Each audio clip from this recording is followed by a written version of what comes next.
é a aula 47, que é a aula de hoje, né? Do Oikos à cidade-estado. Por volta de 1200 a.C., a base da organização social passou a ser o Oikos, uma grande família, pais, primos, avós, seus dependentes, seus bens, como casas, terras e demais. Os membros do Oikos acreditavam ter um antepassado comum. O que é esse antepassado comum que eles acreditavam? A produção do Oikos era voltada para a subsistência e que sobrava era acumulado pelo chefe. E com o passar do tempo, o chefe do maior era o mais rico Oikos e ganhou poder. Tornou-se rei e passou a governar, auxiliado por uma assembleia de guerreiros saído dos outros grupos familiares. Essa assembleia, formada por guerreiros com igual poder de decisão, deu origem à cidade-estado grega. Então, aqui nessa ilustração, ele é baseado na pesquisa histórica que ajuda a gente imaginar como pode ter sido um Oikos, né? Olha aqui para vocês verem. E assim as pessoas começaram a se organizarem politicamente, a formação das primeiras cidades com cara de cidades, né? Quando nós falamos cidades-estados, é porque ela tem uma característica de cidade-estado normalmente, né? E tudo isso vai organizando tanto uma cidade, mas tem características de governo, um governo centralizado com uma base de assembleia, etc, etc. A cidade-estado grega era bem diferente da cidade de hoje. Isso é legal, vocês sempre têm em mente. Era um espaço de decisão coletiva, de festividades e de culto comum às divindades que eles acreditavam. Então, enquanto hoje a nossa cidade temos um prefeito, naquela época era uma cidade-estado, então aquela cidade ela era independente, ela se unia ali e eles tomavam decisões, parecido com o que tem hoje, mas de forma um pouco mais fechada, de festividade, uma vida, as decisões eram todas coletivas, as festividades era uma decisão e uma organização coletiva, assim também como os cultos às divindades. As cidades-estados grega, né, chamada também de polis, né, se desenvolveu às margens do mar Mediterrâneo, em um ambiente de grandes mudanças, como a difusão,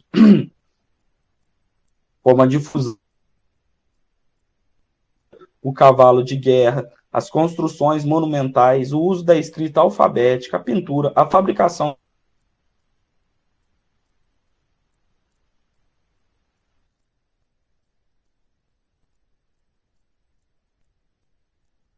de artigos de bronze, esses estados têm a se fortalecerem, porque olha, eles têm de, de ferro na parte de produção de alimentos, né, no arado de terras, etc., ou até mesmo para defender, para fazer outros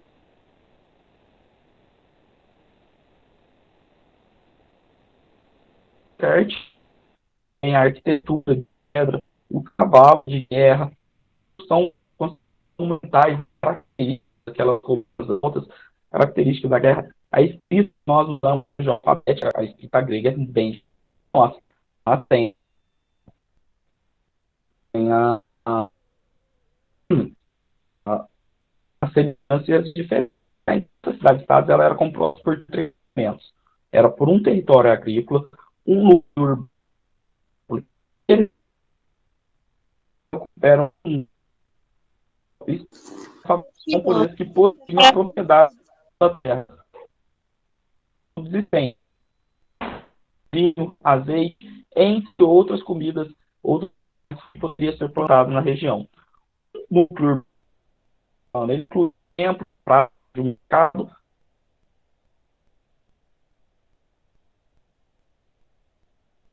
onde as comunidades Tio, tá travando. se reuniam em. Oi? Tá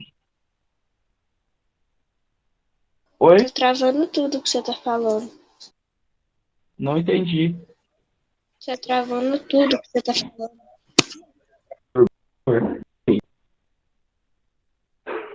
Entendi. Peraí. Muito.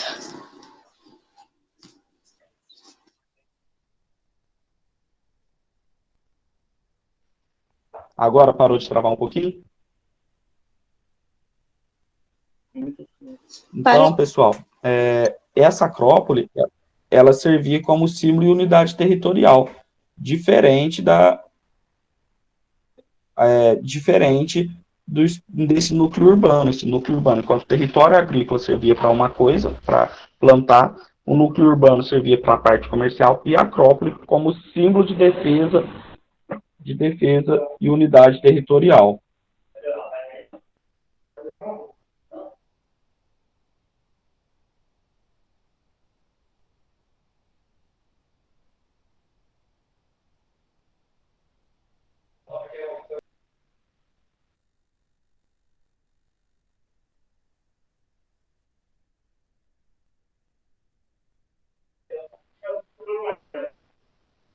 A Acrópole, pessoal, na Grécia, com um tempo de era, isso é na atualidade. Isso não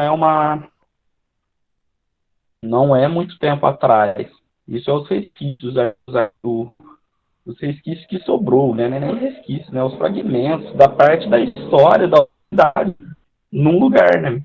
Então, tudo isso, quando nós conseguimos observar e ter, conseguimos ver quão grandioso foi essas construções gregas e quanto era movimentada essas cidades, né? As civilizações foram tão bem organizadas, tão sábias quanto, só que o seu desenvolvimento, eles não conseguiram construir em pedras, não sobraram tantos resquícios assim para nós construirmos e fecharmos esse conhecimento histórico, né? E o que levou esses gregos a se expandirem na Grécia por volta, a partir do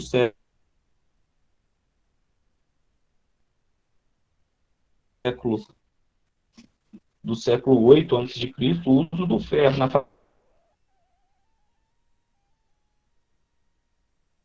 fabricação de pás, enxadas e demais instrumentos agrícolas levou a um aumento da produção de alimentos. Com isso, a população cresceu e, consequentemente, houve necessidade de mais terras para o cultivo. Ocorre que parte das terras férteis pertence às grandes propriedades, né, às grandes produtores. Além disso, os proprietários não conseguiam esperar o tempo necessário ao crescimento, podendo saldar um empréstimo, alguma coisa, criava alguma dívida, ela não conseguia pagar, de vez em nome dela que o SPC imperava, ela virava escravos. Muitas terras nas mãos de poucos, a escravização por dívidas e o interesse em obter ferro, né, material muito raro na Grécia, então não é ferro, né, é um minério de ferro que eles faziam o processo de fundição para criar o minério de ferro, e estimularam os gregos a buscar terras em áreas distintas. Então, os gregos buscaram as margens do mar Mediterrâneo e do Mar Negro, e lá fundaram dezenas de novas cidades, né? Colônias.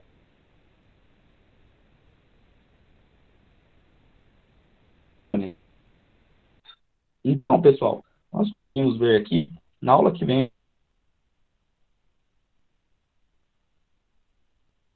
a gente continua aqui, ó, em Atenas, né, que não deixava de ser uma cidade grega. Conseguimos muito poderosa e cidades-estados, né? Essas cidades-estados, como nós já vimos em outros momentos, falei de cidade-estado, falei de cidades que eu nem entendi tanto tempo falando e decifrando o que é essa cidade-estado, né? É uma cidade pequena com uma característica